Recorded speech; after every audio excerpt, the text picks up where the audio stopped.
बच्चों, आज हम क्लास 10th के साइंस के चैप्टर नंबर 3 धातु एवं अधातु it means metal and non metal के पार्ट नंबर 1 के बारे में स्टडी करेंगे। आज की क्लास स्टार्ट करने से पहले हम आपके लिए लेकर आए हैं कुछ मोटिवेशनल लाइंस। असफलता एक चुनौती है, उसे स्वीकार करो। क्या कमी रह गई देखो और सुधार करो। जब तक न सफल हो नींद चैन को त्यागो तुम। संघर्षों का मैदान छोड़कर मत भागो तुम। कुछ किए बिना ही जग में जय जयकार नहीं होती। कोशिश करने वालों की कभी हार नहीं होती। इस लेक्चर में हम चैप्टर से रिलेटेड कुछ महत्वपूर्ण परिभाषाओं के बारे में स्टडी करेंगे। सबसे पहले हमें पता होना चाहिए कि धातु और अधातु क्या होती है। धातु क्या होती है?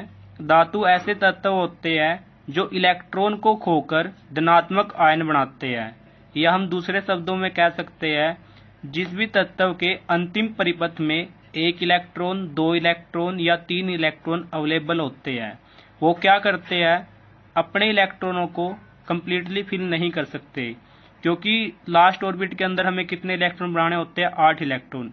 क्या एक इलेक्ट्रॉन 8 इलेक्ट्रॉन बना पाएगा? कभी भी पॉसिबल नहीं होगा।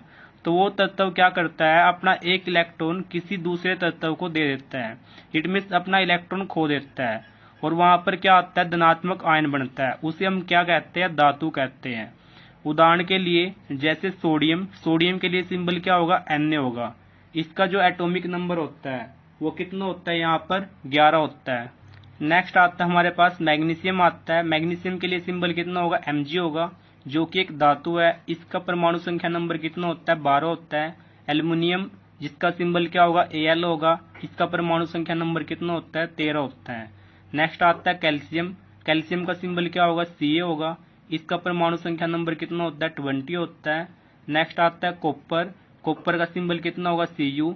इसका एटॉमिक नंबर कितना होता है? यहाँ से 29 होता है। नेक्स्ट आता है आयरन, जिसको हम लोहा भी कहते हैं, जिसका सिंबल क्या होगा? Fe होगा। इसका परमाणु संख्या नंबर कितना होता है? 26 होता है। नेक्स्ट आता है जिंक, जिसका सिंबल क्या होगा? Zn होगा। इसका परमाणु संख्या नंबर कितना होता है? यहाँ से 30 होता है। नेक्स्ट आता है लेड, जिसका सिंबल क्या होगा? यहाँ से Pb होगा। इसका परमाणु संख्या नंबर कितना होता है? 82 होता है। अभी हमारे पास जितने भी ये उदाहरण दिए गए हैं, ये सभी के सभी किस में आते हैं? धातुओं में आते हैं। अभी हम देखते हैं कि धातुएं कैसे तत्व होते हैं जो क्या करते हैं, इलेक्ट्रॉन होकर धनात्मक आयन कैसे बनाते हैं। उसके लिए हम क्या लेते हैं, कोई भी तत्व लेते हैं। जैसे सबसे पहले हम क्या लेते हैं? सोडियम लेते हैं। सोडियम के लिए हमारे पास सिंबल क्या होगा? यहाँ से Na होता है। इसका परमाणु संख्या नंबर कितना होता है? यहाँ पर 11 होता है। अभी सोडियम के जो सिंबल होगा यहाँ पर Na होगा। इसका परमाणु संख्या नंबर कितना होगा? 11 होगा। इसको हमें क्या करना है? परिपथ के अंदर तोड़ना है। परिपथ के अंदर तोड़ने के लिए पहले परिपथ के अंदर कितने इलेक्ट्रॉन आएंगे? 2 इलेक्ट्रॉन आएंगे। दूसरे के अंदर 8 आएंगे। 2 और 8 कितने होंगे? यहाँ से 10। कितने बचेंगे? यहाँ पर 11 बनाने के लिए 1 इलेक्ट्रॉन बचेगा। क्या सोडियम जो कि आपका एक तत्व है, उसके अंतिम परिपथ में 1 इलेक्ट्रॉन है, क्या एक इलेक्ट्रॉन से हमारा 8 इलेक्ट्रॉन बना सकता है? कभी भी पॉसिबल नहीं है। तो ये क्या करेगा? अपना 1 इलेक्ट्रॉन किसी दूसरे तत्व को दे देता है। यहाँ से हम इसके क्या बनाते हैं? परिपथ बनाते हैं। जैसे हमारे पास क्या होगा? पहला परिपथ होगा, जो कि आपका यहाँ पर क्या होता है? बोर की थ्योरी होती है। बोर की थ्योरी के अकॉर्डिंग क्या होता है? आपके पास एक नाभिक होता है। नाभिक के अंदर क्या होते हैं? प्रोटॉन होते हैं और क्या होते हैं? यहाँ पर न्यूट्रॉन होते हैं। और इलेक्ट्रॉन क्या होते हैं? नाभिक के चारों तरफ क्या करते हैं? चक्कर लगाते रहते हैं अलग अलग ऑर्बिट के अंदर। पहले के अंदर 2 इलेक्ट्रॉन, फिर 8, फिर 8, फिर 18, फिर 18, ऐसे आपके 2n² के अकॉर्डिंग चक्कर लगाते रहते हैं आपके इलेक्ट्रॉन यहाँ पर। तो यहाँ पर हमारे पास क्या होगा? नाभिक। पहले परिपथ के अंदर कितने इलेक्ट्रॉन होंगे? यहाँ से हमारे पास 2 इलेक्ट्रॉन होंगे। दूसरे के अंदर कितने आएंगे? हमारे पास यहाँ से 8 इलेक्ट्रॉन आएंगे। 1, 2, 3, 4, 5, 6, 7, 8। 2 और 8 कितने होंगे? यहाँ से 10 होंगे। तो यहाँ से तीसरे परिपथ के अंदर कितने इलेक्ट्रॉन आएंगे? 1 इलेक्ट्रॉन बचता है। क्या ये 1 इलेक्ट्रॉन 8 इलेक्ट्रॉन बना सकता है? नहीं बना सकता है। तो सोडियम क्या करेगा, जो कि एक तत्व है, वो अपना 1 इलेक्ट्रॉन यहाँ से खो देता है। इट मीन्स किसी दूसरे तत्व को दे देता है। जब भी कोई तत्व अपना इलेक्ट्रॉन खोता है तो यहाँ पर क्या होगा? हमारे पास सोडियम होगा। सोडियम ने क्या किया? अपना 1 इलेक्ट्रॉन खो दिया। 1 इलेक्ट्रॉन खोएगा तो क्या आएगा? यहाँ से 1 आएगा। जब भी इलेक्ट्रॉन खोदता है उसके लिए क्या आता है, पॉजिटिव आयन आता है। तो यहाँ पर क्या आएगा, 1 प्लस आयन आएगा। तो सोडियम के ऊपर कितना आ जाएगा, 1 प्लस आयन आ जाएगा यहाँ से। नेक्स्ट एग्जांपल देखते हैं, मैग्नीशियम के लिए देखते हैं। मैग्नीशियम का सिंबल कितना होता है, Mg होता है। इसका परमाणु संख्या नंबर कितना होता है, 12। तो 12 के अकॉर्डिंग पहले परिपथ में 2 इलेक्ट्रॉन आएंगे, फिर 8 आएंगे, फिर 2 आएंगे। अभी 2 से क्या हम 8 बना सकते हैं, कभी नहीं बना सकते हैं। तो ये मैग्नीशियम क्या करता है, अपने 2 इलेक्ट्रॉनों को यहाँ से क्या कर देता है, खो देता है। जब भी 2 इलेक्ट्रॉन खोदता है तो इसके ऊपर कितने धनात्मक आयन आएंगे, यहाँ से 2 आयन आएंगे। तो यहाँ पर कितना आएगा, मैग्नीशियम आएगा। मैग्नीशियम के ऊपर कितने आयन आ जाते हैं, यहाँ से 2 आ जाते हैं। और 2 इलेक्ट्रॉन इसने क्या किए, यहाँ से खो देता है। तो खोने के लिए कितना आएगा आपका, यहाँ पर प्लस आएगा। तो Mg के ऊपर कितने आएंगे, 2 प्लस इलेक्ट्रॉन आएंगे। ऐसे ही हम देख सकते हैं। नेक्स्ट देखते हैं एल्यूमिनियम के लिए। एल्यूमिनियम का सिंबल कितना होता है, Al होता है। इसका परमाणु संख्या नंबर कितना होता है, 13। तो पहले के अंदर कितने इलेक्ट्रॉन आएंगे, 2, फिर कितने आएंगे 8, फिर कितने आएंगे 3। तो अंतिम परिपथ के अंदर कितने इलेक्ट्रॉन है, 3 इलेक्ट्रॉन है। क्या 3 से हम 8 बना सकते हैं, कभी भी पॉसिबल नहीं है। तो हम क्या करेंगे, एल्यूमिनियम क्या करेगा, जो कि एक तत्व है वो अपने 3 इलेक्ट्रॉन को खो देता है। तो यहाँ पर क्या करेगा, एल्यूमिनियम 3 इलेक्ट्रॉनों को खो देता है, 3 आएगा। तो खोने के लिए क्या आता है, यहाँ पर धनात्मक आयन आता है, तो पॉजिटिव आयन आएगा। तो एल्यूमिनियम के ऊपर कितने आयन आएंगे, यहाँ से 3 प्लस आयन्स आएंगे। ऐसे ही हम यहाँ से क्या कर सकते हैं, किसी भी दूसरे तत्व का देख सकते हैं। जैसे हम क्या लेते हैं, यहाँ पर कैल्शियम लेते हैं। कैल्शियम का परमाणु संख्या नंबर कितना होता है, 20 होता है।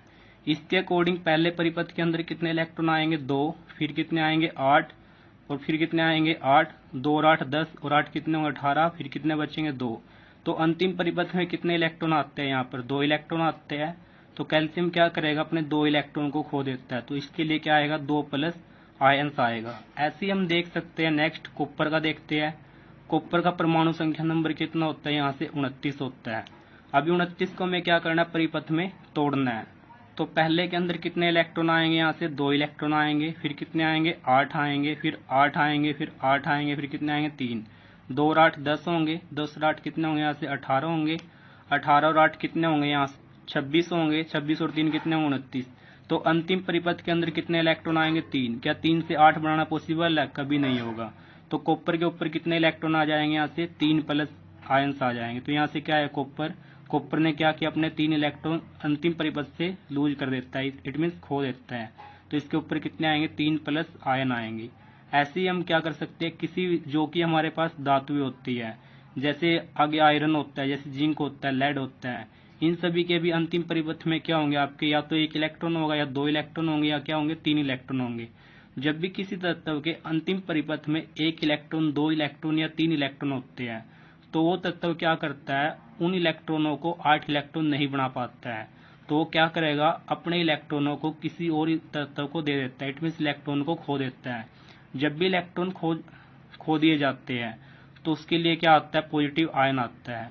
तो वो क्या कहलाते हैं, हमारे धातुएं कहलाती है। नेक्स्ट टॉपिक आता है अधातु किसे कहते हैं। तो यहाँ पर हम क्या करते हैं, अधातु लेते हैं। अधातु क्या होती है, अधातु ऐसे तत्व होते हैं जो क्या करते हैं, इलेक्ट्रॉन को प्राप्त करते हैं, और इलेक्ट्रॉन को प्राप्त करने के बाद उनके ऊपर कौन सा आयन आता है, ऋणात्मक आयन आता है, इट मीन्स नेगेटिव आयन आता है। उसे हम क्या कहते हैं, अधातु कहते हैं। अधातु के अंतिम परिपथ में कितने इलेक्ट्रॉन आएंगे, या तो 5 इलेक्ट्रॉन आएंगे, या 6 इलेक्ट्रॉन आएंगे, या 7 इलेक्ट्रॉन आएंगे। जिस भी तत्व के अंतिम परिपथ में 5 इलेक्ट्रॉन, 6 इलेक्ट्रॉन या 7 इलेक्ट्रॉन आते हैं, उसे हम क्या कहते हैं, अधातु कहते हैं।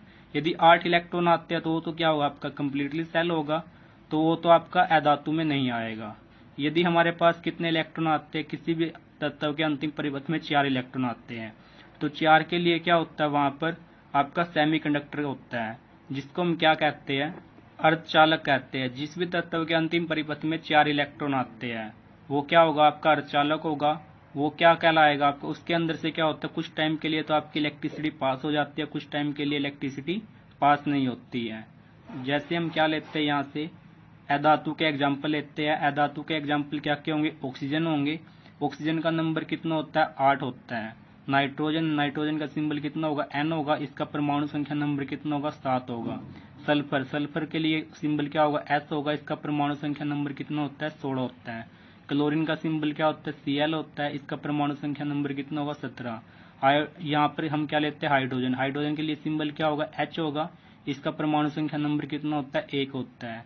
नेक्स्ट लेते हैं हम आयोडीन। आयोडीन के लिए सिंबल क्या होगा, I होगा। इसका परमाणु संख्या नंबर कितना होगा, 53 होता है। अभी हम क्या करते हैं, जितने भी हमारे एग्जाम्पल दिए गए हैं इनको हम क्या करते हैं, ऑर्बिट्स के अंदर तोड़कर लिखते हैं। तो हमारे कितने इलेक्ट्रॉन लास्ट परिपथ के अंदर आएंगे। सबसे पहले हम क्या लेते हैं, यहाँ पर ऑक्सीजन लेते हैं। तो हम यहाँ से क्या लेते हैं, ऑक्सीजन लेते हैं। ऑक्सीजन का सिंबल क्या होता है, O होता है। इसका परमाणु संख्या नंबर कितना होता है, 8 होता है। यदि हम इसको परिपथ के अंदर तोड़ते हैं तो पहले परिपथ के अंदर 2 इलेक्ट्रॉन आएंगे, फिर कितने आएंगे आपके, 6 इलेक्ट्रॉन आएंगे। 2 और 6 कितने होते हैं, 8 होते हैं। तो अंतिम परिपथ के इलेक्ट्रॉन को हमें क्या करना है, 8 बनाना है। तो 8 बनाने के लिए क्या करेगा, ऑक्सीजन किसी दूसरे तत्व से इलेक्ट्रॉन को प्राप्त करेगा। जब भी इलेक्ट्रॉन को प्राप्त करता है तो उसके लिए क्या आएगा, नेगेटिव आयंस आएगा। तो ये कितने इलेक्ट्रॉन को प्राप्त करेगा, यहाँ पर 2 इलेक्ट्रॉन को किसी दूसरे तत्व से प्राप्त करेगा। तो 2 इलेक्ट्रॉन को प्राप्त करके कितने बनाएगा, यहाँ से 8 बनाएगा। तो यहाँ पर ऑक्सीजन आएगा। ऑक्सीजन के ऊपर कितने इलेक्ट्रॉन आएंगे, 2 इलेक्ट्रॉन आएंगे। 2 इलेक्ट्रॉन के साथ क्या आएगा, यहाँ पर नेगेटिव आयन आएगा। नेगेटिव आयन क्यों आएगा, क्योंकि ऑक्सीजन ने क्या किया, किसी दूसरे तत्व से 2 इलेक्ट्रॉन को प्राप्त किया। जब भी कोई तत्व इलेक्ट्रॉन को प्राप्त करता है तो उसके लिए क्या आता है, नेगेटिव आयन आता है। जितने इलेक्ट्रॉन प्राप्त करेगा उतना ही नेगेटिव आएगा। तो ऑक्सीजन के लिए कितना आएगा, ऑक्सीजन 2- आएगा। अभी हम क्या देखते हैं, यहाँ पर नाइट्रोजन देखते हैं। नाइट्रोजन का सिंबल क्या होता है, N होता है। इसका परमाणु संख्या नंबर कितना होता है, 7। पहले के अंदर कितने इलेक्ट्रॉन आएंगे, 2, फिर कितने आएंगे, 5। अभी 5 को हमें क्या बनाना है, 8 बनाना है। क्या 5 इलेक्ट्रॉन खो सकता है, नहीं खो सकता है। तो 5 से 8 बनाना पॉसिबल होगा। तो नाइट्रोजन क्या करता है, 3 इलेक्ट्रॉन किसी दूसरे तत्व से लेता है। तो यहाँ पर क्या करेगा, नाइट्रोजन ने क्या किया, 3 इलेक्ट्रॉन किसी दूसरे तत्व से लिए। तो नाइट्रोजन के ऊपर कितने इलेक्ट्रॉन आएंगे, 3 इलेक्ट्रॉन आएंगे। और 3 के साथ क्या आएगा, यहाँ से नेगेटिव आयन आएगा, क्योंकि इसने इलेक्ट्रॉन को प्राप्त किया। तो नाइट्रोजन के ऊपर कितने आएंगे, 3 नेगेटिव आयन्स आएंगे। अभी हम देखते हैं यहाँ पर सल्फर के लिए देखते हैं। सल्फर का सिंबल कितना होता है, S होता है। इसका परमाणु संख्या नंबर कितना होता है, 16 होता है। 16 से हमारे क्या बनेंगे, पहले के अंदर 2 इलेक्ट्रॉन आएंगे, फिर कितने आएंगे, 8 आएंगे, फिर कितने आएंगे, 6 आएंगे। 2 और 8 10 और 6 16। अभी 6 को हमें क्या करना है, यहाँ पर 8 इलेक्ट्रॉन बढ़ाना है। तो सल्फर क्या करेगा, किसी दूसरे तत्व से 2 इलेक्ट्रॉन लेता है। जब भी ये 2 इलेक्ट्रॉन लेगा तो ये कितने बन जाएंगे, यहाँ से 8 बन जाएंगे। तो सल्फर के ऊपर कितने इलेक्ट्रॉन आएंगे, 2 इलेक्ट्रॉन आएंगे। और साथ में क्या आएगा, नेगेटिव आयन आएगा। नेगेटिव आयन क्यों आएगा, क्योंकि सल्फर ने क्या किया, किसी दूसरे तत्व से 2 इलेक्ट्रॉन को प्राप्त किया। जब भी कोई तत्व किसी दूसरे तत्व से क्या करता है, इलेक्ट्रॉन को प्राप्त करता है, तो उसके लिए क्या आता है, नेगेटिव आता है। जितने इलेक्ट्रॉन प्राप्त करता है उतने ही नेगेटिव आता है। सल्फर के ऊपर कितना आएगा, 2 नेगेटिव आएगा। इसी प्रकार हम देख सकते हैं यहाँ से कि जब भी हमारे किसी तत्व के अंदर अंतिम परिपथ में या तो 5 इलेक्ट्रॉन आएंगे, या 6 इलेक्ट्रॉन आएंगे, या 7 इलेक्ट्रॉन आएंगे, तो वो क्या करते हैं, आपके अधातु के अंदर आते हैं। या हम कह सकते हैं जब भी कोई तत्व इलेक्ट्रॉन प्राप्त कर ऋणात्मक आयन बनाते हैं, उन्हें हम क्या कहते हैं, अधातु कहते हैं। अब हम यहाँ से क्या देखते हैं, आधुनिक आवर्त सारणी देखते हैं। आधुनिक आवर्त सारणी के अंदर तत्वों को उनके गुणधर्मों के आधार पर वर्गीकृत किया गया है। यहाँ पर आज तक क्या हुआ है, 118 तत्वों को ज्ञात हो चुके हैं, जो कि क्या होंगे, भविष्य में जाकर अनेक तत्व और भी खोजे जा सकते हैं। प्रत्येक तत्व की विशेषता और गुण क्या है, अलग अलग है। अलग अलग होने के कारण उनको क्या रखा गया है, आवर्त सारणी में अलग अलग गुणधर्मों के आधार पर रखा गया है। यहाँ पर तत्वों को 3 ग्रुपों में बांट दिया गया है, धातु, उपधातु और अधातु। यहाँ पर जो हमारे पास एक टेढ़ी मेढ़ी रेखा दिखाई गई है, ये क्या करती है, धातु को अधातु से क्या करती है, अलग करती है। यहाँ पर जो ये टेढ़ी मेढ़ी रेखा दी गई है, इससे लेफ्ट साइड वाले सारे के सारे तत्व किस में आते हैं, धातु में आते हैं। यहाँ पर जो टेढ़ी मेढ़ी रेखा दी गई है, इससे राइट साइड वाले जितने भी तत्व है वो किस में आते हैं, अधातु में आते हैं। और यहाँ पर जिन तत्वों के बैकग्राउंड क्या है, यहाँ पर डार्क किए गए हैं, वो सारे के सारे किस में आते हैं, उपधातु में आते हैं। जैसे यहाँ से क्या होगा, बोरोन होगा, सिलिकॉन होगा, जर्मेनियम है, यहाँ पर आर्सेनिक है। ये सारे के सारे जिनके बैकग्राउंड क्या है, यहाँ से डार्क है, ये सारे के सारे किस में आएंगे, जो कि आपकी टेढ़ी मेढ़ी रेखा के नजदीक है। ये सारे के सारे किस में आएंगे, उपधातु में आते हैं। यहाँ पर कुछ तत्व जैसे बोरोन है, सिलिकॉन है, जर्मेनियम है, आर्सेनिक है, ये तत्व ऐसे तत्व है जिनके अंदर धातु के गुण भी है और अधातु के गुण भी है, इसलिए इनको हम क्या कहते हैं, उपधातु कहते हैं। यहाँ पर जो उपधातु होती है जैसे बोरोन होती है, सिलिकॉन होती है, जर्मेनियम होती है, आर्सेनिक होती है, इनको हम कभी भी मिश्र धातु नहीं कह सकते, क्योंकि उपधातु क्या होती है जिसमें धातु और अधातु दोनों के गुण होते हैं, उसे हम क्या कहते हैं, उपधातु कहते हैं। मिश्र धातु किसे कहते हैं, जब हम क्या करते हैं किसी एक धातु के अंदर अन्य किसी धातु या अधातु को मिश्रित कर देते हैं, उसे हम क्या कहते हैं, मिश्र धातु कहते हैं। तो यहाँ पर उपधातु और मिश्र धातु क्या होती है, दोनों अलग अलग होती है। कभी भी उपधातु मिश्र धातु नहीं हो सकती। जैसे हम यहाँ से देखते हैं धातु के उदाहरण क्या क्या हो सकते हैं, लिथियम होगा, बेरिलियम होगा, सोडियम होगा, मैग्नीशियम होगा, और क्या होगा यहाँ से एल्युमिनियम होगा, पोटासियम होगा, कैल्शियम होगा, स्कैंडियम होगा, टाइटेनियम होगा, वैंडियम होगा, क्रोमियम होगा, मैग्नीज होगा, आयरन होगा, कोबाल्ट होगा, निकल होगा, कॉपर होगा, जिंक होगा। ये सभी के सभी यहाँ पर लेफ्ट साइड में टेढ़ी मेढ़ी रेखा से लेफ्ट साइड में जितने भी आपके तत्व दिए गए ये सारे के सारे किस में आते हैं, धातु में आते हैं। अब हम यहाँ से देखते हैं अधातुओं के एग्जाम्पल क्या क्या हो सकते हैं। अधातु के एग्जाम्पल यहाँ से क्या क्या होंगे हमारे पास, कार्बन होगा, नाइट्रोजन होगा, ऑक्सीजन होगा, यहाँ से फ्लोरीन होगा, नियोन होगा, यहाँ से क्या होगा, सल्फर होगा, क्लोरीन होगा, ये सारे के सारे आयोडीन होगा। ये सभी के सभी किस में आते हैं, आपके जो भी टेढ़ी मेढ़ी रेखा से राइट साइड में आते हैं, जिनका बैकग्राउंड क्या होता है, बिल्कुल क्लियर दिखाई देता है। ये सारे के सारे किस में आएंगे, आपके अधातु में आते हैं। और आपकी यहाँ से उपधातु कौन कौन सी होगी जिसका बैकग्राउंड क्या होगा, डार्क होगा, जैसे बोरोन है, सिलिकॉन है, जर्मेनियम है, आर्सेनिक है। ये सारे के सारे किस में आएंगे, उपधातु में आएंगे, क्योंकि इनके अंदर क्या होते हैं, धातु के गुण भी होते हैं और अधातु के गुण भी होते हैं, इसलिए क्या आते हैं, उपधातु में आते हैं। और हाइड्रोजन भी क्या आता है, अधातु में आता है। अभी कुछ बच्चे कहेंगे कि सर यहाँ पर लेफ्ट साइड में तो क्या आपका हाइड्रोजन आता है, फिर ये धातु में क्यों आता है, ये धातु में क्यों नहीं आता, अधातु में क्यों आता है। क्योंकि यहाँ पर हाइड्रोजन होगा, हाइड्रोजन क्या आपका टेबल के साथ देखते हैं यहाँ से हमारा जुड़ा हुआ नहीं है, और यहाँ पर हीलियम क्या होगा, टेबल के साथ जुड़ा हुआ है। परंतु लेफ्ट साइड में जो आपका हाइड्रोजन है ये किस में आता है, आपका अधातु में आता है, ना कि आपका धातु में आता है, क्योंकि ये टेबल से बिल्कुल अलग है। यहाँ पर देखो इन दोनों के बीच में गैप है, यहाँ पर क्या है, हाइड्रोजन को अलग रखा गया है। वैसे तो हाइड्रोजन के अंदर क्या होते हैं, अधातु के गुण होते हैं, पर हाइड्रोजन के अंदर क्या होते हैं, कुछ गुण किसके होते हैं, लिथियम के होते हैं, सोडियम के होते हैं, पोटासियम के होते हैं। इसलिए हमने हाइड्रोजन को कहाँ रख दिया, लेफ्ट साइड में रख दिया। यहाँ पर हाइड्रोजन लेफ्ट साइड में होते हुए भी किस में आएगा, आपका अधातु में आएगा, क्योंकि यह टेबल के साथ जुड़ा हुआ नहीं है। हाइड्रोजन लेफ्ट साइड में रखा हुआ ये अधातु में क्यों आता है, इसके बारे में हम स्टडी नेक्स्ट चैप्टर के अंदर करेंगे कि यहाँ पर हाइड्रोजन अधातु के अंदर क्यों आता है। यहाँ पर प्रेजेंट में आधुनिक आवर्त सारणी के अंदर 118 तत्व ज्ञात है, और भविष्य में अनेक तत्व और भी खोजे जा सकते हैं, जिनमें से क्या होगा, यहाँ पर 90 तो आपकी धातु आएगी, और यहाँ पर अधातु कितनी होगी, 22 अधातु है, और जितनी भी बचती है यहाँ पर कुछ क्या होगी, यहाँ पर आपकी उपधातु होगी। इन सभी तत्वों की स्टडी को आसान बनाने के लिए इन सभी तत्वों को हमने क्या कर दिया, आवर्त सारणी में अरेंज कर दिया है। आवर्त सारणी की डिटेल हम क्या करेंगे, नेक्स्ट चैप्टर के अंदर स्टडी करेंगे। यहाँ पर जितने भी आपके ज्ञात तत्व है उनको आवर्त सारणी में रख दिया गया है। जिनके गुण क्या होंगे, एक जैसे होंगे, उनको एक कॉलम में रख दिया गया है। जिनके गुण क्या होंगे, यहाँ पर अलग अलग होंगे, उनको अलग अलग कॉलम में रख दिया गया है, ताकि इनके गुणों को आसानी से अध्ययन किया जा सके और यहाँ पर तत्वों को अलग अलग वर्गीकृत किया जा सके। जैसे यहाँ पर लिथियम, सोडियम, पोटासियम के गुण एक दूसरे से लगभग मिलते हैं, तो इसलिए इसने क्या किया, इन सभी को क्या कर दिया, अलग से अरेंज कर दिया। सभी तत्वों को उनके गुणधर्मों के आधार पर आवर्त सारणी में वर्गीकृत किया गया है। इस आवर्त सारणी की स्टडी हम नेक्स्ट चैप्टर नंबर 5 में डिटेल में स्टडी करेंगे। नेक्स्ट टॉपिक आता है पदार्थ, जो कि आप 9th क्लास में पढ़ चुके हैं। पदार्थ आपके कितने टाइप के होते हैं, 3 टाइप के होते हैं। सबसे पहला होता है तत्व, उसके बाद आता है यौगिक, फिर क्या आता है, मिश्रण आता है। तत्व किसे कहते हैं, ऐसे सिंपलेस्ट या सरलतम पदार्थ होते हैं जिसको ज्यादा से ज्यादा सरल पदार्थों में नहीं तोड़ा जा सकता, उन्हें हम क्या कहते हैं, तत्व कहते हैं।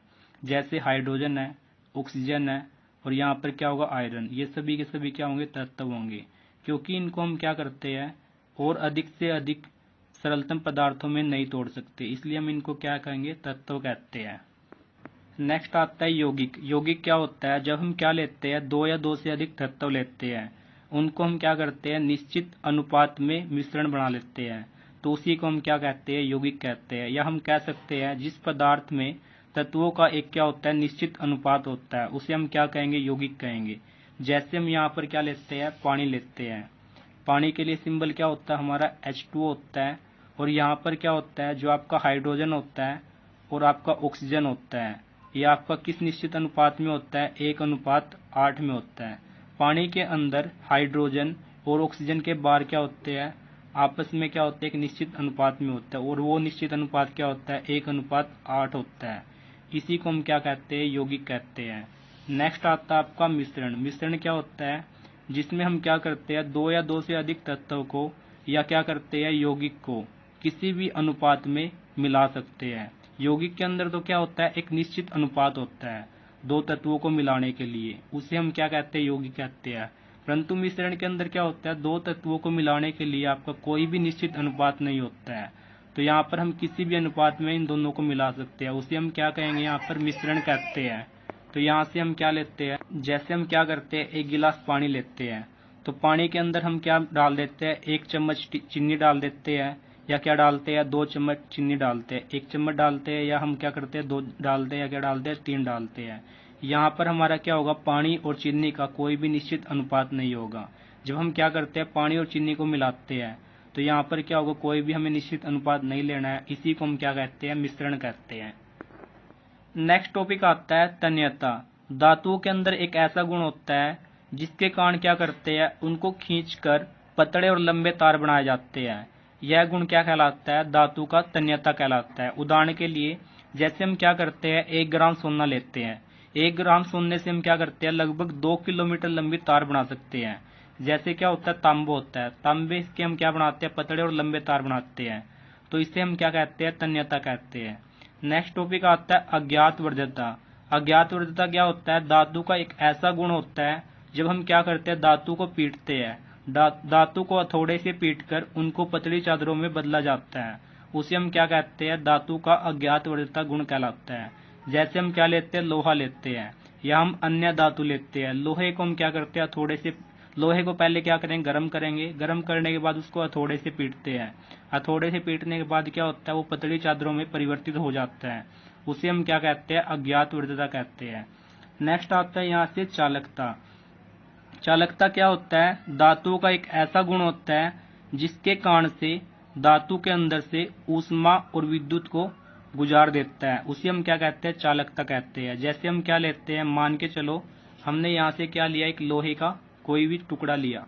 जैसे हम यहाँ पर मान लेते हैं, हम क्या लेते हैं, कोई भी यहाँ पर एक लोहे की छड़ लेते हैं। इसको हम क्या करते हैं, यहाँ पर एक बर्नर लगाते हैं। बर्नर की सहायता से क्या करते हैं, हम इसको लोहे की छड़ को क्या करते हैं, एक सिरे से गर्म करना स्टार्ट कर देते हैं। और यहाँ पर हम क्या लगा देते हैं, दूसरे सिरे पर मोम लगा देते हैं। दूसरे सिरे पर हमने क्या लगा दिया, मोम लगा दिया, जो कि आपका मोमबत्ती वाला होता है। जब हम क्या करते हैं, लोहे की छड़ को एक सिरे से क्या करते हैं, गर्म करते हैं। गर्म करते हैं तो लोहे के अंदर क्या होता है, कुछ टाइम के बाद हीट होती है, जो आपकी ऊष्मा होती है, एक सिरे से दूसरे सिरे पर आपकी ट्रांसफर हो जाती है। इट मीन्स ये क्या करता है, ऊष्मा को अपने अंदर से गुजरने देता है। और यहाँ पर दूसरा सिरा भी क्या हो जाता है, कुछ टाइम के बाद गर्म हो जाता है, और यहाँ से क्या होता है, आपका मोम है जो पिघलने लगता है, और पिघल कर क्या होता है, नीचे गिरता है। तो यहाँ से सिद्ध होता है कि जो आपका धातु होती है, धातु के अंदर क्या होती है, ऊष्मा आसानी से गुजर जाती है। नेक्स्ट क्या आता है, जो धातुएं होती है उनके अंदर क्या होती है, विद्युत धारा भी गुजर जाती है। जैसे हमने मान के चलो यहाँ पर क्या लिया, कॉपर ले। जैसे आपके घर होते हैं, घरों के अंदर क्या होती है, जितनी भी वायरिंग की जाती है वो कॉपर की होती है। उस जब भी हम क्या करते हैं, स्विच को दबाते हैं, स्विच को दबाते क्या होता है, वायर के अंदर से क्या होता है, विद्युत धारा क्या होती है, गुजरने लगती है।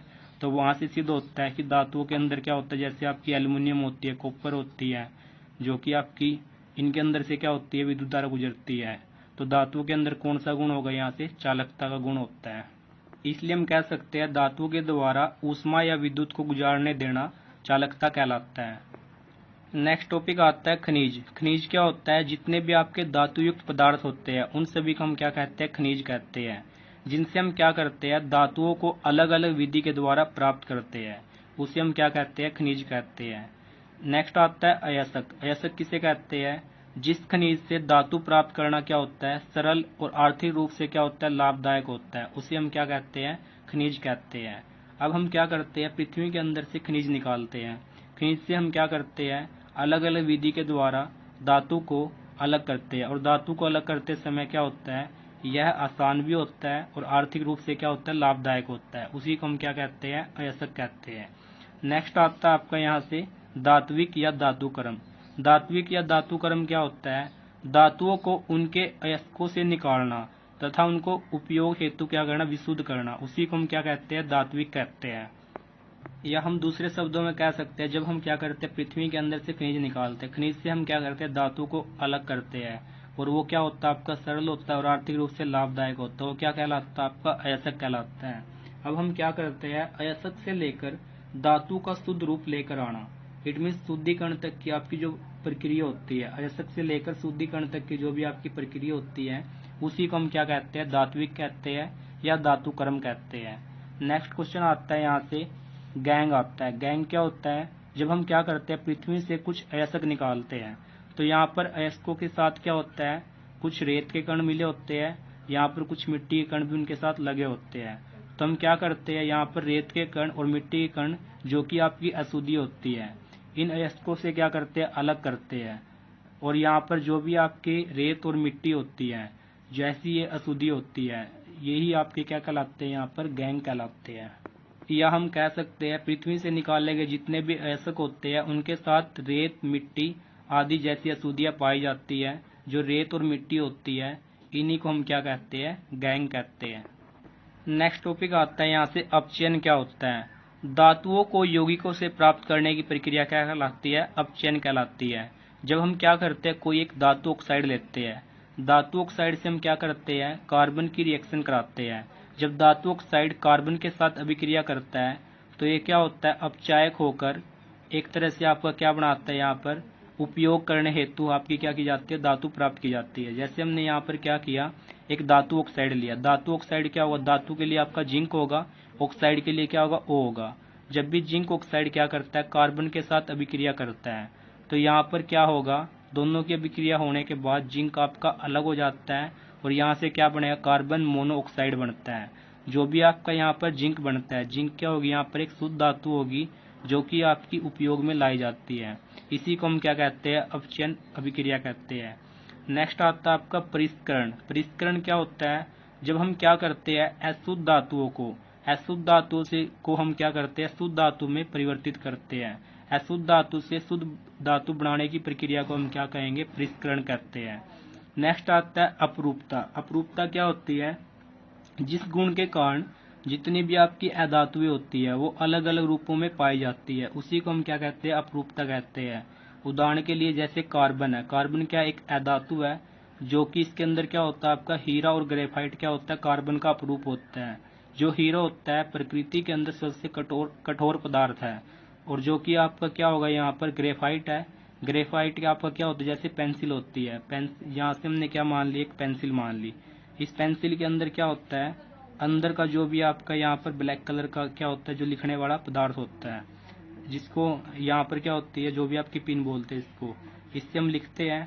ये वाला क्या होता है, आपका ग्रेफाइट होता है, पेंसिल के अंदर होता है। जो ग्रेफाइट क्या होता है, ये विद्युत का सुचालक होता है। इट मीन्स इसके अंदर से क्या होती है, विद्युत धारा गुजर जाती है। तो यहाँ से हम कह सकते हैं, जिस गुण के कारण अधातुएं अलग अलग रूपों में पाई जाती है, उसे हम क्या कहते हैं, अपरूपता कहते हैं। नेक्स्ट आता है यहाँ से मिश्र धातु क्या होती है। मिश्र धातु क्या होती है, जब हम क्या करते हैं, किसी धातु के साथ अन्य धातु अथवा अधातु के साथ मिला देते हैं, उसी को हम क्या कहते हैं, मिश्र धातु कहते हैं। उदाहरण के लिए हम जैसे देखते हैं, यहाँ से जब हम क्या करते हैं, कॉपर को किसके अंदर मिला देते हैं, यहाँ से जिंक के अंदर मिला देते हैं। जब कॉपर को जिंक के अंदर मिलाया जाता है, तो यहाँ से कौन सी धातु प्राप्त होती है, हमें पित्तल धातु प्राप्त होती है। जब हम क्या करते हैं, कॉपर को किसके अंदर मिला देते हैं, टीन के अंदर मिला देते हैं। कॉपर को टीन के अंदर मिलाने से कांस्य धातु प्राप्त होती है। जब हम क्या करते हैं, लेड को किसके अंदर मिला देते हैं, टीन के अंदर मिला देते हैं।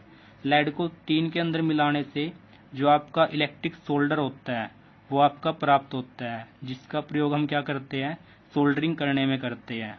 नेक्स्ट आता है हमारा, जब हम क्या करते हैं, मरकरी को, इट मीन्स आपका जो कि पारा होता है, पारा को हम किसके अंदर मिला देते हैं, यहाँ से किसी भी अन्य तत्व के अंदर मिला देते हैं तो हमें क्या प्राप्त होता है, यहाँ से अमलगम प्राप्त होता है। नेक्स्ट आता है, जब हम क्या करते हैं लोहे के अंदर क्या मिला देते हैं, या तो निकल मिला देते हैं या क्या करते हैं हम यहाँ से क्रोमियम मिला देते हैं, तो हमें क्या प्राप्त होता है, यहाँ से स्टील प्राप्त होती है। इट मीन्स हमें क्या प्राप्त होती है, यहाँ से इस्पात प्राप्त होता है, जिसको हम क्या कहते हैं, स्टील कहते हैं। इसलिए हम कह सकते हैं जब हम क्या करें किसी भी एक धातु के अंदर अन्य धातु या क्या करते हैं हम वहाँ से अधातु को मिला देते हैं, उसी को हम क्या कहते हैं, मिश्र धातु कहते हैं। नेक्स्ट टॉपिक आता है यहाँ से बर्जन। बर्जन क्या होता है, जब हम क्या करते हैं सल्फाइड अयस्क को वायु की प्रेजेंस में क्या करते हैं अधिक ताप पर गर्म करते हैं, तो ये क्या करता है ऑक्साइड में बदल जाता है। इस प्रक्रिया को हम क्या कहते हैं, बर्जन प्रक्रिया कहते हैं। जैसे हम यहाँ से क्या लेते हैं, सल्फाइड अयस्क लेते हैं। जैसे हमने यहाँ पर क्या लिया, जिंक सल्फाइड लिया। जिंक सल्फाइड को हम क्या करते हैं वातावरण में रखकर, वातावरण के अंदर क्या होती है, ऑक्सीजन होती है, जो कि आपका क्या होगा, O2 होगा। तो जिंक सल्फाइड क्या करेगा, इट मीन्स आपका सल्फाइड जो आपका क्या होगा अयस्क होगा, वो ऑक्सीजन से क्या करेगा, अभिक्रिया करेगा। अभिक्रिया करने के बाद क्या करेगा, यहाँ पर हम इसको अधिक ताप पर गर्म करते हैं। जब हम इसको अधिक ताप पर गर्म करते हैं तो हमारे पास यहाँ पर क्या बनता है, ऑक्साइड बनता है। इट मीन्स आपका क्या बनेगा, यहाँ से जिंक ऑक्साइड बनेगा और साथ में क्या बनेगी, यहाँ से सल्फर डाई ऑक्साइड गैस बनेगी। जब हम क्या करते हैं सल्फाइड अयस्क को वायु की प्रेजेंस में अधिक ताप पर गर्म करते हैं तो यहाँ पर हमारे पास क्या बनता है, ऑक्साइड बनते हैं। इसी प्रक्रिया को हम क्या कहते हैं, बर्जन प्रक्रिया कहते हैं। ये हम यहाँ से क्या लेते हैं, सिनेबार लेते हैं, जो कि आपका HgS होता है। इसको भी हम क्या कहेंगे, सल्फाइड अयस्क कहेंगे। जब इसको हम क्या करते हैं वायु की प्रेजेंस में गर्म करते हैं, वायु के अंदर क्या होती है, ऑक्सीजन होती है, जो आपका यहाँ से क्या होगा, सिनेबार होगा। ये क्या करेगा, ऑक्सीजन के साथ अभिक्रिया करेगा जब भी हम इसको गर्म करते हैं। तो यहाँ पर हमारे पास क्या बनेगा, ऑक्साइड बनेगा। इट मीन्स क्या बनेगा, यहाँ से आपका मरकरी ऑक्साइड बनेगा। मरकरी किसके लिए होता है, आपका Hg। तो ये क्या होता है, मरकरी को हम क्या कहते हैं, पारा भी कहते हैं। तो यहाँ से क्या बनेगा, आपका मरकरी ऑक्साइड बनेगा और साथ में क्या बनेगी, सल्फर डाई ऑक्साइड गैस बनती है। इसलिए हम कह सकते हैं जब भी सल्फाइड अयस्क क्या करता है, वो वायु की प्रेजेंस में इसको गर्म किया जाता है तो हमारे पास क्या बनेगा, यहाँ से एक ऑक्साइड बनता है। इसी प्रक्रिया को हम क्या कहते हैं, बर्जन प्रक्रिया कहते हैं। नेक्स्ट टॉपिक क्या आता है, यहाँ से निस्तापन आता है। निस्तापन क्या होता है, जब हम क्या करते हैं कार्बोनेट अयस्क को वायु के अंदर क्या करते हैं अधिक ताप पर गर्म करते हैं। जब हम इसको गर्म करते हैं तो गर्म करने पर हमें क्या मिलता है, एक ऑक्साइड मिलता है। इस प्रक्रिया को हम क्या कहते हैं, निस्तापन प्रक्रिया कहते हैं। जैसे हमने यहाँ पर क्या लिया, कार्बोनेट अयस्क लिया, जिंक कार्बोनेट लिया। Zn किसके लिए होगा, जिंक के लिए। कार्बोनेट आपका CO3 होता है। जब हम क्या करते हैं इस कार्बोनेट अयस्क को क्या करते हैं वायु में अधिक ताप पर गर्म करते हैं तो ये क्या होता है, दो भागों में टूट जाता है। यहाँ से क्या बनाता है, हमारे पास जिंक ऑक्साइड बनाता है, इट मीन्स ऑक्साइड बनाता है। और क्या बनाता है, कार्बन डाइऑक्साइड बनाता है। जो आपकी कार्बन डाइऑक्साइड गैस होती है तो आपकी वातावरण के अंदर रिलीज हो जाती है। तो हमारे पास यहाँ से क्या बचता है, एक जिंक ऑक्साइड बचता है, जो कि आपका एक ऑक्साइड होगा। इसलिए हम कह सकते हैं जब भी कार्बोनेट अयस्क को वायु के अंदर अधिक ताप पर गर्म किया जाता है तो यह ऑक्साइड में बदल जाता है। इस प्रक्रिया को हम क्या कहेंगे, निस्तापन प्रक्रिया कहते हैं। नेक्स्ट क्वेश्चन आता है, यहाँ से संक्षारण आता है। संक्षारण क्या होता है, जब हम क्या करते हैं किसी धातु को वातावरण में रखते हैं। वातावरण के अंदर क्या होती है, नमी होती है, और वायु के अंदर क्या होती है, ऑक्सीजन होती है। तो धातु क्या करेगी, ऑक्सीजन से अभिक्रिया करेगी। अभिक्रिया करने के बाद उसके ऊपर क्या आ जाती है, एक परत आ जाती है। वो परत क्या होती है, धीरे धीरे वो परत क्या करती है, उस धातु को धीरे धीरे क्या करती है, खत्म करना स्टार्ट कर देती है। उससे क्या होती है, आपकी धातु आपकी संसारित होना स्टार्ट हो जाती है। इसी प्रक्रिया को हम क्या कहते हैं, संक्षारण कहते हैं। जैसे हम उदाहरण ले सकते हैं, जैसे सिल्वर होती है, यदि हम क्या करते हैं, इट मीन्स चांदी होती है। चांदी को यदि हम क्या करते हैं वातावरण में लंबे समय तक रखते हैं, या हम वातावरण में उसको लंबे समय तक पहन कर रखते हैं, तो वहाँ पर क्या होगा, वातावरण के अंदर क्या होती है, वायु होती है, वायु के अंदर क्या होती है, ऑक्सीजन होती है। तो यहाँ पर और अदर गैसेज होती है। तो वायु के अंदर क्या होगी, आपकी यहाँ पर सल्फर गैस है। सल्फर गैस क्या करेगी, यहाँ से सिल्वर के साथ अभिक्रिया करेगी, तो यहाँ से क्या बनाएगी, सिल्वर सल्फाइड बनाती है, जो कि आपकी सिल्वर के ऊपर क्या आ जाती है, एक परत आ जाती है। किसकी आएगी, यहाँ से सल्फाइड की परत आती है, जिसके कारण चांदी क्या हो जाती है, इट मीन्स चांदी की बनी हुई कोई भी वस्तु होती है वो क्या हो जाती है, काली हो जाती है। नेक्स्ट आता है आपका लोहा। यदि हम लोहे की किसी वस्तु को वातावरण में रखते हैं, वातावरण के अंदर क्या होती है, वायु होती है, वायु के अंदर नमी और ऑक्सीजन होती है, तो लोहा क्या करेगा, ऑक्सीजन के साथ अभिक्रिया करेगा। अभिक्रिया करने के बाद लोहे के ऊपर कुछ समय बाद क्या होती है, भूरे रंग की परत आ जाती है। तो इसे क्या कहते हैं, हम जंग लगना कहते हैं। तो यहाँ पर लोहे के ऊपर कैसे रंग की परत आएगी, भूरे रंग की परत आ जाती है। नेक्स्ट आता है हमारे पास कॉपर।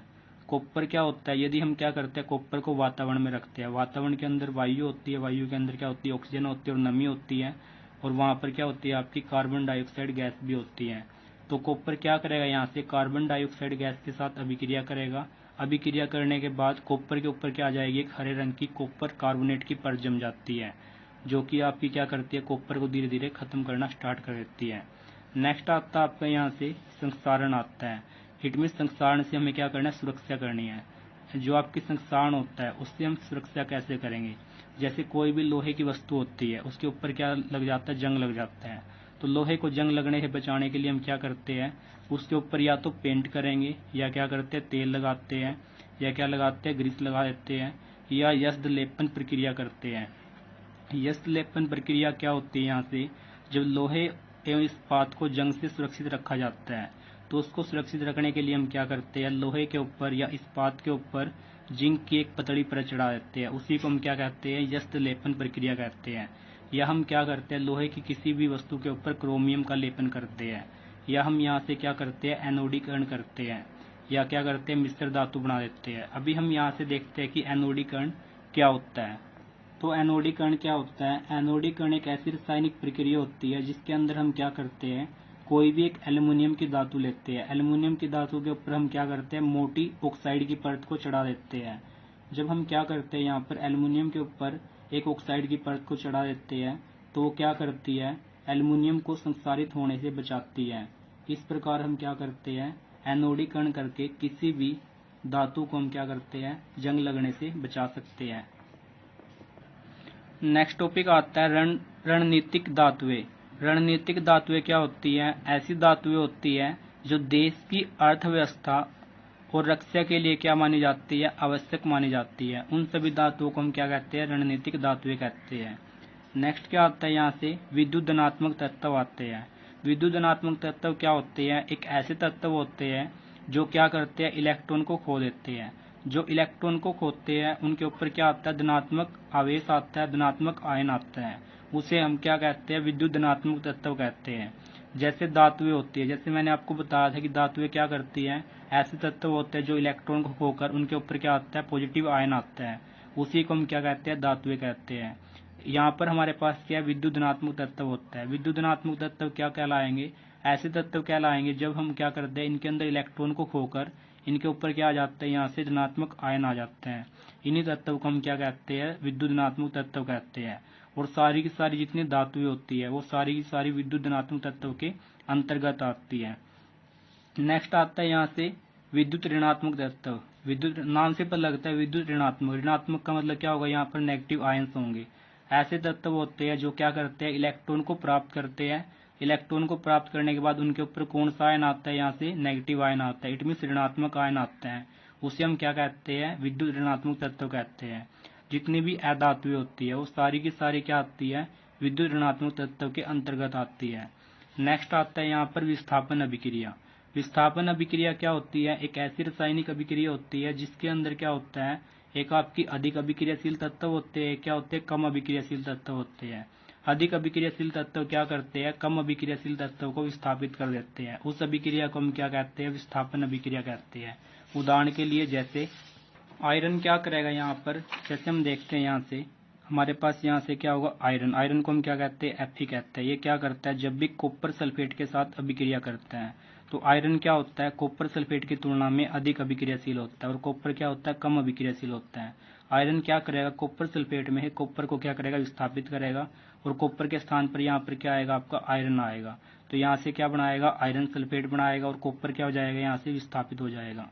इसलिए हम कह सकते हैं एक ऐसी रासायनिक अभिक्रिया जिसमें क्या होता है, अधिक अभिक्रियाशील तत्व कम अभिक्रियाशील तत्व को विस्थापित कर देता है, और यहाँ पर आपके क्या बनते हैं, अलग अलग पदार्थ बनते हैं। इसी अभिक्रिया को हम क्या कहते हैं, विस्थापन अभिक्रिया कहते हैं। नेक्स्ट टॉपिक आता है आपका यहाँ से अभिक्रियाशीलता श्रेणी। अभिक्रियाशीलता श्रेणी क्या होती है, धातुओं को उनकी घटती हुई अभिक्रियाशीलता के क्रम में एक खड़े स्तंभ में रखना, उनको हम क्या कहते हैं, धातुओं की अभिक्रियाशीलता श्रेणी कहते हैं। जब हम क्या करते हैं, धातुओं को उनकी क्या करेंगे, यहाँ पर हम घटती हुई अभिक्रियाशीलता श्रेणी के क्रम में रख देते हैं और एक खड़े स्तंभ के अंदर रखते हैं, इसी को हम क्या कहते हैं, अभिक्रियाशीलता श्रेणी कहते हैं। जैसे हम यहाँ पर देखते हैं, सबसे पहले हमने क्या लिया, यहाँ पर अभिक्रियाशीलता श्रेणी को हमने क्या किया, घटते क्रम में लिख दिया। सबसे पहले आपकी क्या आते हैं, यहाँ पर धातुओं के नाम आते हैं, धातुओं के आपके सिंबल आते हैं। यहाँ पर क्या होगा, सबसे पहले आपकी पोटासियम धातु होगी। पोटासियम धातु क्या होगी, आपकी सबसे अधिक अभिक्रियाशील धातु होती है। और आपने यहाँ पर क्या किया, सभी धातुओं को घटते क्रम में लिख दिया। जैसे आपकी पहले पोटासियम आती है, फिर सोडियम आती है, फिर बैरियम आती है, कैल्शियम आती है, मैग्नीशियम आती है, एल्युमिनियम आती है, जिंक आती है, लोहा आता है, निकल आता है, टीन आता है, शीशा आता है, यहाँ पर हाइड्रोजन आता है, तांबा आता है, पारा आता है, सोना आता है, चांदी आता है, प्लेटिनम आता है। यहाँ पर जो भी आपका हाइड्रोजन होगा, हाइड्रोजन से ऊपर वाली जितनी भी आपकी धातुएं होगी वो आपकी क्या होगी, सबसे अधिक अभिक्रियाशील धातु होगी। और जो आपका हाइड्रोजन है, हाइड्रोजन से नीचे वाली धातुएं क्या होगी, आपकी कम अभिक्रियाशील धातु होगी। जो यहाँ पर पोटासियम होगा, पोटासियम क्या होगा, सबसे अधिक अभिक्रियाशील धातु होगी। और जो यहाँ पर क्या होगा, प्लेटिनम होगा, प्लेटिनम क्या होगा, सबसे कम अभिक्रियाशील धातु होती है। जैसे आपका सोना होता है, चांदी होती है, प्लेटिनम होती है, ये आपकी क्या होती है, प्रकृति के अंदर स्वतंत्र रूप से पाई जाती है। यहाँ पर आपकी सभी की सभी महत्वपूर्ण परिभाषाएं क्या होती है, फिनिश होती है। इस वीडियो को लाइक, ज़्यादा से ज़्यादा शेयर और सब्सक्राइब करें।